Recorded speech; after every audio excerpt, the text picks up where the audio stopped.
ఒకసారి సాయికృష్ణ గారు అడగలను. సాయికృష్ణ గారు, అంటే కాన్స్టిట్యూషనల్గా ఉండే అవాంతరాలు, ఇబ్బందులు, వాటిని అధిగమించుకునే దానికి ఉన్న మార్గాలు అన్నీ కూడా తులసిరెడ్డి గారు చెప్పారు, గఫూర్ గారు చెప్పారు.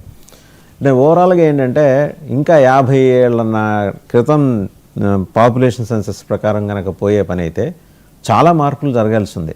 బట్ ఉన్న పళంగా మార్పుని అంగీకరించడానికి జనం సిద్ధంగా ఉన్నారా? రాజకీయ పార్టీలు సిద్ధంగా ఉన్నాయా? ఓవరాల్గా ఎలాంటి కమోషన్ క్రియేట్ అయ్యే ప్రమాదం కనిపిస్తుంది? ఎందుకంటే తమిళనాడు నుంచే పెద్దలు ఇద్దరు కూడా చెప్పారంటే ఆ ప్రమాదం ఏదైనా పొంచుంది అనేది ఉంటే తమిళనాడు నుంచే పొంచుంది. అదొక మనకి మేజర్ డివాస్టేషన్ అవుతుంది. తీర ప్రాంతం ఉన్న రాష్ట్రం నుంచి ఆ ప్రమాదం కనిపించింది అనుకోండి, జియో పొలిటికల్ అఫైర్స్ని అబ్జర్వ్ చేసే ఎక్స్పర్ట్గా మీరు కూడా కొన్ని ఫోర్సీ చేసి ఉండొచ్చు. ఎటువంటి విపరిణామాలు ఉత్పన్నమయ్యే సూచన అనేది ఒకసారి ఆలోచించండి. తీర ప్రాంతంలో ఉండే రాష్ట్రం నుంచి ఎప్పుడు కూడా తిరుగుబాటు జరిగితే అది as rightly said by Tulasireddy గారు, అది దేశ విభజనకు దారి తీసే ఒక ప్రమాద ఘంటిక. మీరేమంటారు?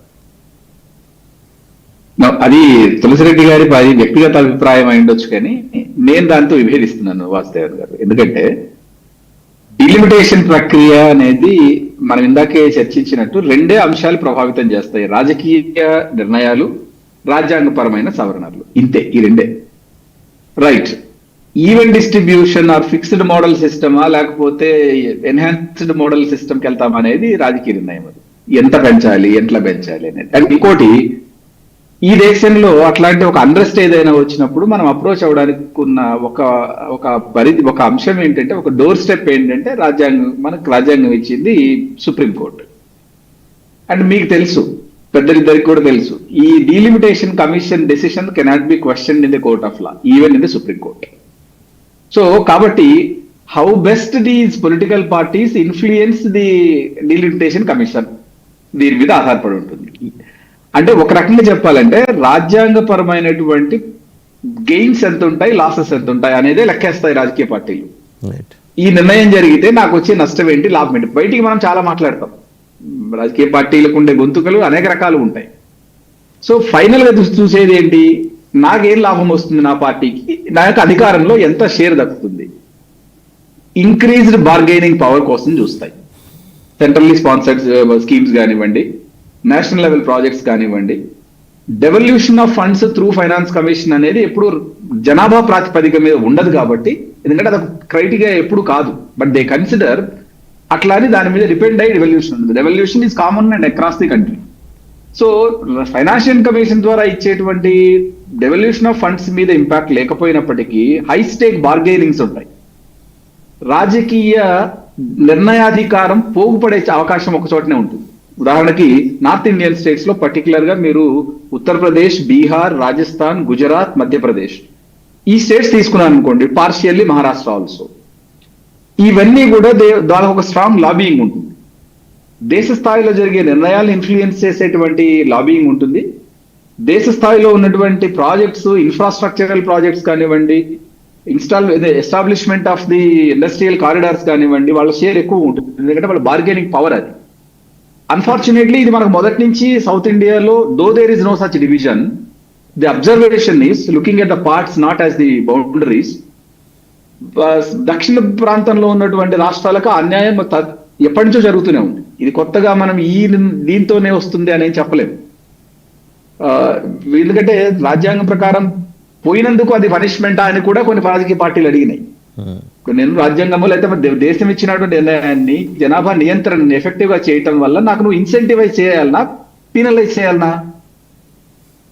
So it looks like you are penalising us. Incentivise కదా చేయాలి. అప్పుడు నాకు చెప్పింది అదే కదా, పాపులేషన్ కంట్రోల్ చేయి, నీకు ఇన్సెంటివ్స్ ఇస్తాను. ఏమి ఇన్సెంటివ్స్ వచ్చినాయి అనేటువంటి చర్చ జరిగింది 71 నుంచి, అదే చర్చ. కానీ రిజల్ట్ ఏమైనా వచ్చిందా? లేదు. మళ్ళీ బై డిఫాల్ట్ అదే కంటిన్యూ అవుతుంది. కాబట్టి దేశ విభజన అనేది, ఇందాక తులసిరెడ్డి గారు ఒక మాట అన్నారు, నేను rightly I second him in that case. Parliament లో చాలా మందికి అవకాశాలు రావు. అసలు ఆ ప్రాజెక్ట్ లో జరుగుతున్న చర్చలు, విధానపరమైన నిర్ణయాలు వాళ్ళ ప్రాంతానికి ఎటువంటి ప్రయోజనాలు అందిస్తాయి అనే దాని మీద అవగాహన ఉండదు. వీటన్నిటికీ మించి serious politicians keeping their regional political aspirations in view, అక్కడ వాళ్ళు పార్టిసిపేట్ చేస్తున్న వాళ్ళు ఎంతమంది ఉన్నారు, ఎంత ఎఫిషియన్సీ తోటి బార్గెయిన్ చేయగలుగుతున్నారు, రీజనల్ ఆస్పిరేషన్స్ రిఫ్లెక్ట్ చేసే లాబింగ్ ఎంతమంది చేయగలుగుతున్నారు, ఇర్రెస్పెక్టివ్ ఆఫ్ ద నంబర్. అది లేకపోయినా కూడా కొన్ని చోట్ల మనం సక్సెస్ అయినవి ఉన్నాయి. ఉదాహరణకి సేమ్ నేను తమిళనాడే తీసుకుంటాను. You look at that number of the constitutional or constituencies they. కానీ దేశ స్థాయిలో ఏదైనా నిర్ణయానికి వచ్చినప్పుడు, దేశ స్థాయిలో ఏదైనా వెల్ఫేర్ స్కీమ్ కానివ్వండి, సెంట్రల్లీ స్పాన్సర్డ్ ప్రాజెక్ట్ కానివ్వండి, ఇన్ఫ్రాస్ట్రక్చరల్ ఇష్యూ కానీ వచ్చినప్పుడు వాళ్ళు they unite and they will exercise their bargaining power there in the centre, at the centre. So అది చూపించగలుగుతారు. నేనేమంటానంటే రాజకీయాలుగా ఎన్నో అభిప్రాయ భేదాలు రాజకీయ పార్టీల మధ్య ఉండొచ్చు.